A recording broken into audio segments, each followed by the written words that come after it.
problem with a bye week is you're got to anticipate going through a battle like this with Northwestern because you know you're going to get one. You know that they're extremely talented, which they are. They've got proven veterans. They've got proven winners. They not only have a great system with a great coach, but they have a lot of talented guys that make that system very good. And I'm glad we had the preparation time for it. And at the same time, I'm glad we were able to get some guys healthy like Verdell. But tonight was about somehow us finding a way to get our 20th win. It was something we started talking about after the Illinois game, that we wanted to be able to do that at home. We wanted to be able to do that the next time out, because we've been through so much with the losses and the record losses in the past couple of years, and we wanted to get that 20th win. It's not something that you look at and say, okay, that automatically gives you anything. I don't think anybody looks at it like that, but it was a good benchmark for us. And I'm glad the way that we earned it tonight was some really key defensive stops. And they're a very good team. We knew they were going to change defenses. We needed to change defenses. There was a lot of different strategies inside of the game with the lineups they played and the way we wanted to come back and play. And again, for us to get the stops we did defensively at the key times that we got them was really, really important, because they are a high-powered offensive team. And I thought our guys did a really good job of figuring out where the shots were, even on times that they didn't go in. But we wanted to play through Cody. We wanted to play through Christian. We were bound and determined to get the ball inside, whether it was in the post or in the short corners against the zone. And probably passed up some threes, probably weren't as aggressive looking for threes, and maybe that hurt our three-point percentage. But the bottom line was that we wanted to get the ball inside tonight, and we wanted to get to the foul line, because they're not a team that commits a lot of fouls. So it was a lot of different things inside of the game. It fits the whole bill of 20 different wins, 20 different ways for us. And a lot of great individual performances. I thought the way Verdell responded, it was his first full practice yesterday. And I thought he responded in a really good way, especially in the second half. As impressive as his scoring was, the 8 deflections, for us, we were more impressive, because he did really good things defensively in a really tightly contested game. So we can talk about other individuals and things like that, but it's gratifying to get a win like this in a season like this, to get it at home and to get it the way that we did. Bob?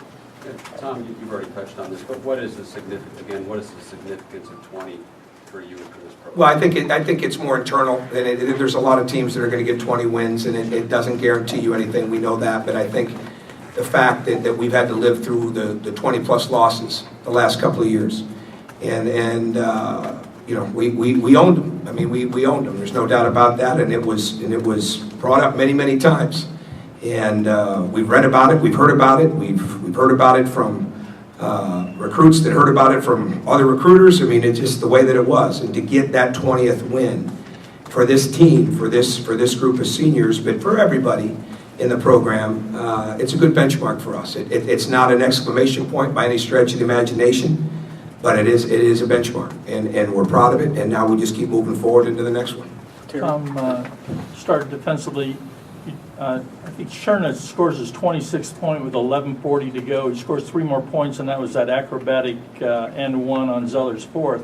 What was different the last 11:40 that you guys did on him? Well, I think we play different defenses. I mean, there were so many different things that we did tonight based on their lineups, because and again, this is before I answer that. I think Cody showed, and I said this in the pregame show with Don Fisher, he's going to show people that he's a lot more than just a big guy and a guy that plays around the bucket. He's an athlete. I mean, he's a basketball player who happens to be very tall, and he was on the perimeter tonight more than he's been on the perimeter in any 2 or 3 games combined, let alone a game. So I thought he did a good job. It's very hard to guard that, but our guys continued to concentrate and focus and get better and understand the individual matchups, and also at the same time understand the switching that we needed to do.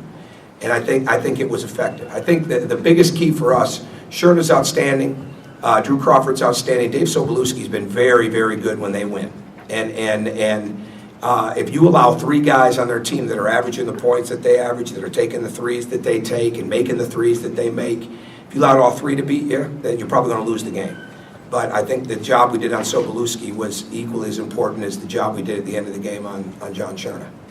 Your thoughts on the discipline your team showed when Northwestern was changing up defenses, that you didn't all of a sudden have a rash of turnovers? Well, we knew what we wanted, and we practiced hard, and it wasn't like we were going to draw something new up. I mean, we were just going to stick with what we knew would work eventually, and we made some adjustments, and I thought the guys did a great job because they adjusted their zone, and they recognized what we were trying to do, and then we had to adjust it a little bit and attack from the other side. But when the ball moved well for us, it was good. And there were a couple times, especially when they went zone early, that we took some quick shots. We only had 2 turnovers at half, which was tremendous.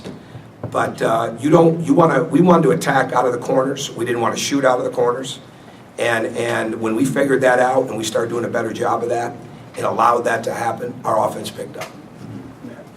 Tom, this group here, obviously getting 20 wins this season with this program, you just mentioned that, but do they compare to any team that you coached at? At Marquette you had nothing but 20 win seasons except the 2 that you had 19. Is this group unique to your coaching experience, or do they draw upon things that maybe remind you of some of those teams? Well, it's unique because of what we've gone through. I mean, that's what's unique, and because we've got people in that locker room that have had to endure a lot and have been through a lot of adversity, and the old adage of it making them stronger is certainly there. To me, a little bit in our first year in the Big East, when we had 3 freshman guards, Dominique James, Wesley Matthews, Jerome McNeil, we had Steve Novak as a senior. We had some other guys that had to really pick their roles up. That team was really underestimated and undervalued, and they played pretty well. And coming off the season that we'd had before and losing Travis Diener, and they really picked it up. So maybe there's a little, if I had to compare it, but that probably wouldn't do justice to what everybody's been through here, what everybody's had to go through to get to this point. And we just want to keep getting better. And I think we are. I've been saying that for the last couple of weeks. I don't think there's any doubt we're getting better. So as long as we can keep saying that, then that could fall into line with some of the really good teams we had at Marquette that continued to improve as the season went on and played into the tournament, played deep into the tournament. When they did go to that zone, it was getting hard to get any looks. How important was it to get some transition buckets, to turn them over a few times and get some? That was big. The deflections were good both halves, and to get 46 deflections in this game against a team that's so low turnover and has the assist turnover ratio that they have, that's a big story in this game for us. When we look back at it, but again, it was more just trusting the movements. I mean, when you're attacking the 1-3-1, because they extended so high. And you're really dealing with 3 people above the 3-point line. It's very hard to see over that. And the one thing we weren't doing enough of was reversing the ball. And again, I thought Burdell really settled this in there a little bit, because it's really hard to see over top of some of those guys. And he did a good job of getting it reversed. And then we got more movement, and then it loosened up. But there's no doubt that if we make some of our layups, maybe we're up even earlier. But we were getting good shots. We were getting good shots in transition, getting good shots against the zone, and we were continuing to have an impact at the foul line. The versatility Who of won? Victor, Okay.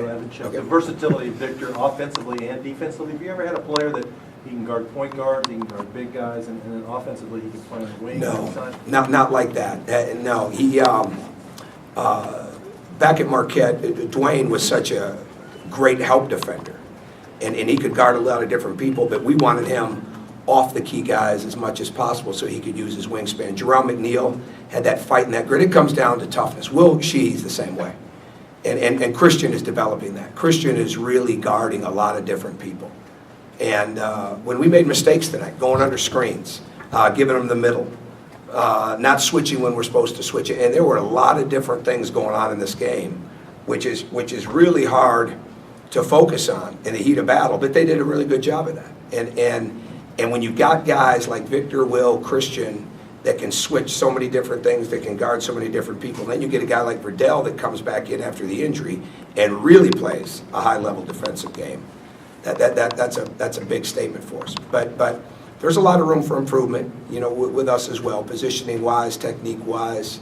But if we keep this grit and heart and this fight going defensively, especially when it's not cutting time, then we're going to get better.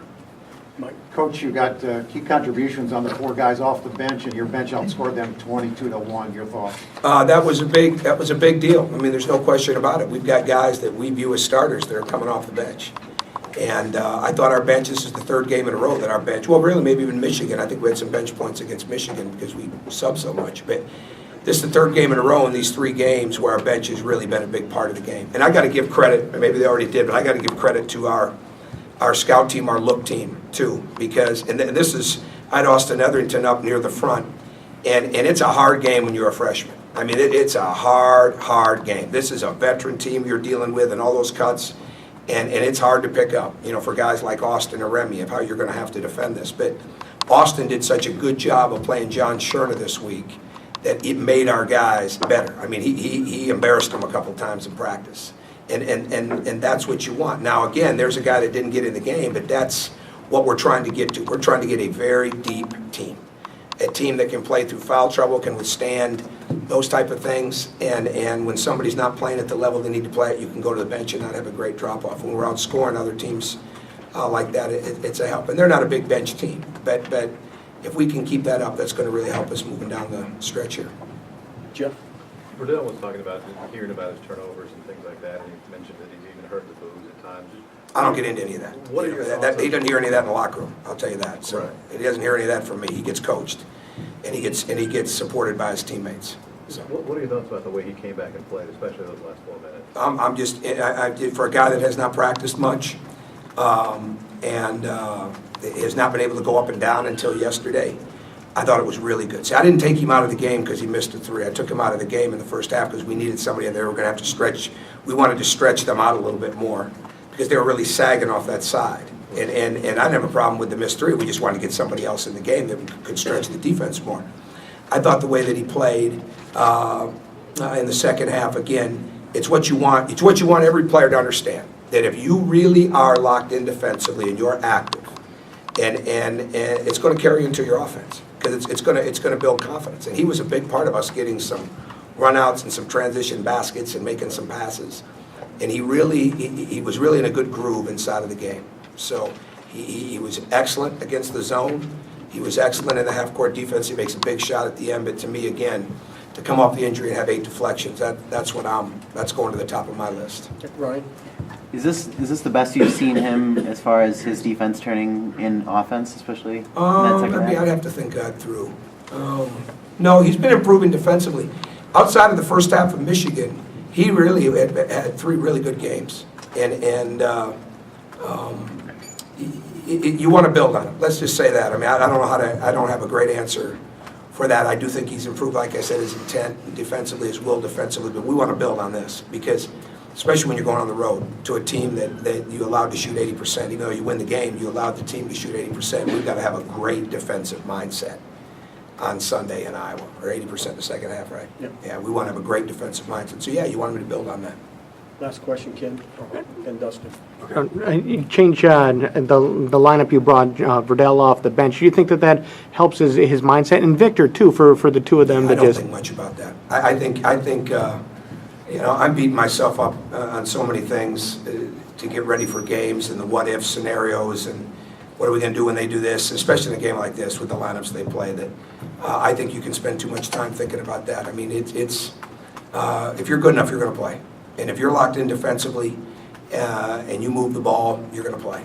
And especially as a veteran. I mean, I'd like to find a way to get Austin. I'm disappointed that we didn't play Remy, and it was my choice, but it was a veteran-led game because of the way that they play and because of the nuances of how they play. And you're dealing with the system and the talent. You know, it's not like you're just dealing with one or the other. You got both at a high level. So I'm not spending a lot of time thinking about how somebody's going to react to coming off the bench. I'm just trying to find the best combinations inside of the game. Dustin? With Verdell seemed like he looked pretty tentative in the first half. Was there a point where you thought, maybe he's not ready yet, basically, maybe he's not ready to do that? No, not really. Not really. I was trying to watch his wind a little bit, but in a game like this, you just, the one thing I made a mistake, I played Christian too long in the first half. And he didn't get a second win quite as quick. That's why I took him out early in the second half to let him get a little bit of rest. So, You know, I'm very conscious of playing guys too much, you know, in too long of stretches, you know, when there's not a lot of timeouts. But no, that never really crossed my mind. When we subbed him, it was really just because I wanted to get another stretch guy in there. And that they would have to extend on because we wanted to get the ball into the middle of the short corner against the zone. So, not really. Thanks. Go ahead, Terry. I was going to say, I mean, what does it say for Rodell, for a guy who hasn't played in 2.5 games, just to want to take those shots in the last 4 minutes? And, I mean, stepping up and hitting the baseline jumper and taking the ball to the basket and shooting. I mean, what's that say for him? It says that he's a veteran, that knows he can play, that scored over, what, 1,300? 1,200, whatever it is. I mean, he's been in the battles. There should be no reason whatsoever to be tentative. And I think we certainly didn't have a shot restriction on him or anything like that, and just take what the defense is giving you. But again, he created so much because he was so active defensively. And we don't win the game if those guys are not at a much higher level defensively defending their actions. And because we were trying to do a lot of different things. But they had great perseverance. And again, it's a night where Jordan didn't score a point.